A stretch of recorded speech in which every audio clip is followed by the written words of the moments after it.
Depuis l'espace, la Terre brille d'un réseau de lumière, nos villes, nos maisons, notre présence. Ce spectacle lumineux est le reflet de notre civilisation, visible à des milliers de kilomètres au-dessus de nos têtes. Chaque point lumineux est une histoire, une connexion, un témoignage de notre voyage collectif à travers le temps et l'espace. Mais que se passerait-il si, en un seul instant, ce réseau disparaissait, effacé comme par magie? Imaginez les lumières du monde s'éteindre, non pas ville par ville, mais partout à la fois, sans avertissement. La planète, autrefois vibrante d'énergie, devient un orbe sombre, ne reflétant que la lumière lointaine des étoiles. Au sol, le changement est saisissant. Une rue animée par les néons et les moteurs est soudainement engloutie par l'obscurité la plus totale. Le bourdonnement familier des machines, le brouhaha de la vie quotidienne sont remplacés par un silence profond et pesant. Les gens s'immobilisent, les visages éclairés seulement par la lune, la confusion et l'inquiétude se propageant dans l'obscurité. Les télévisions s'éteignent, la musique s'arrête, les enfants appellent, les parents cherchent des bougies à tâtons, cherchant à comprendre. Au début, cela ressemble à une panne locale, mais à mesure que les minutes s'étirent, une réalisation glaçante se fait jour dans chaque foyer. Ce n'est pas une simple coupure de courant, c'est quelque chose de bien plus vaste.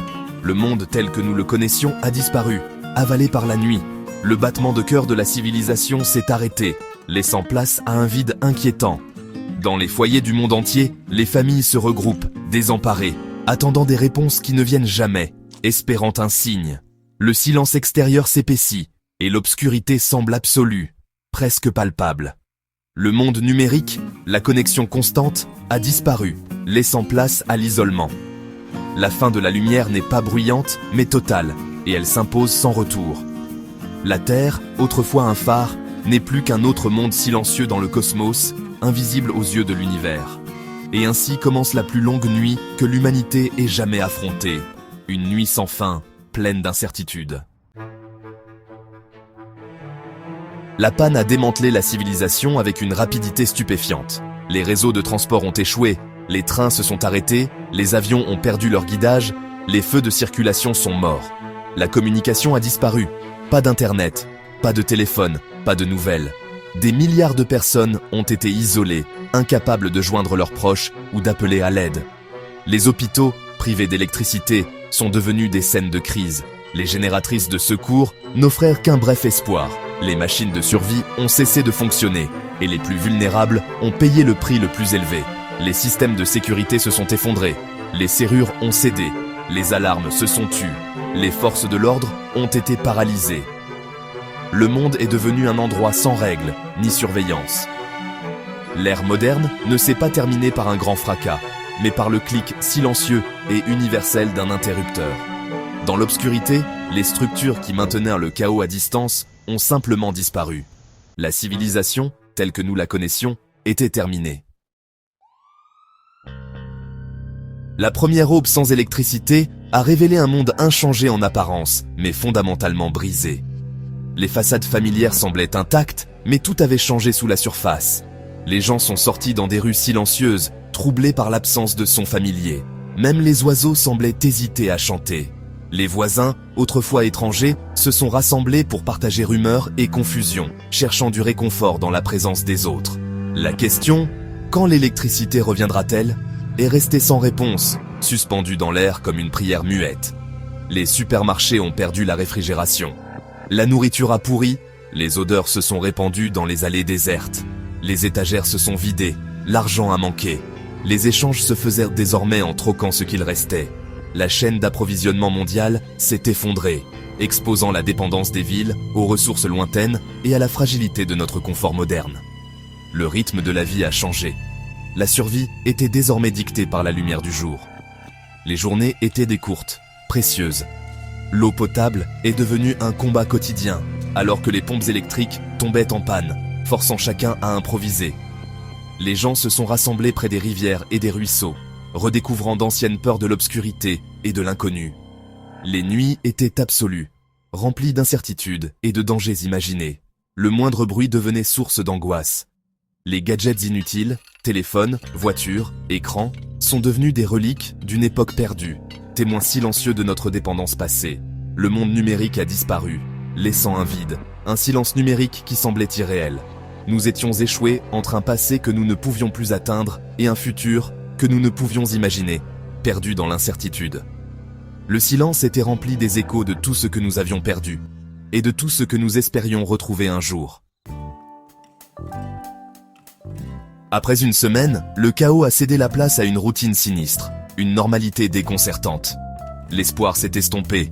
C'était désormais la vie quotidienne, une existence morne et sans éclat. Une nouvelle faim a émergé, pas seulement pour la nourriture, mais pour l'information et la connexion humaine. Les rumeurs ont remplacé les nouvelles, isolant les communautés dans la peur et l'incertitude croissante. La société s'est fracturée et reformée. Le troc a remplacé l'argent, et les compétences sont devenues une monnaie précieuse. Des marchés sont apparus sur les places des villes, vibrants et chaotiques, remplis de vie et d'échanges. Le désespoir a grandi à mesure que les ressources diminuaient. La confiance est devenue rare et précieuse. Le contrat social s'est effiloché, et la peur a engendré la suspicion et la méfiance. Pourtant, l'adversité a forgé de nouveaux liens. Les voisins ont mis en commun leurs ressources, partagé leurs compétences et organisé des cuisines communautaires. De petits actes de gentillesse sont devenus une puissante défiance contre le désespoir et la solitude. Dans ces poches de coopération, l'espoir a vacillé, mais n'a jamais disparu. Notre plus grande force n'était pas la technologie, mais les uns les autres, notre humanité partagée. Même dans l'obscurité, l'humanité a trouvé des moyens de se connecter et de se soutenir mutuellement. Après des mois de choc, l'humanité est entrée dans le grand réapprentissage. Les vieilles compétences sont devenues inestimables. Purifier l'eau, conserver la nourriture, cultiver des jardins. Les communautés ont travaillé ensemble, partageant des graines, des conseils et du travail. L'innovation a prospéré. Des machines de récupération ont alimenté des ampoules, des éoliennes ont été fabriquées à partir de pièces de voiture. La narration, la musique et l'enseignement sont devenus le cœur de la vie communautaire. Les conseils locaux géraient même les ressources et les litiges. La vie a ralenti, est devenue plus délibérée, et l'interdépendance a grandi. Nous ne faisions pas que survivre, nous redécouvrions comment vivre ensemble. L'ingéniosité et la coopération sont devenus notre nouveau fondement. Tandis que l'humanité s'adaptait, la nature a tranquillement repris sa place. La pollution a disparu, le ciel s'est éclairci, les rivières ont guéri. Les villes sont devenues sauvages, l'herbe et les fleurs ont envahi le béton, les vignes ont grimpé sur les gratte-ciel. Les animaux sont revenus, les oiseaux chantaient, les cerfs paissaient, les renards erraient dans les rues vides. La nature n'envahissait pas, elle rétablissait simplement l'équilibre. Nos réalisations se sont avérées temporaires, une fine couche sur un monde résilient.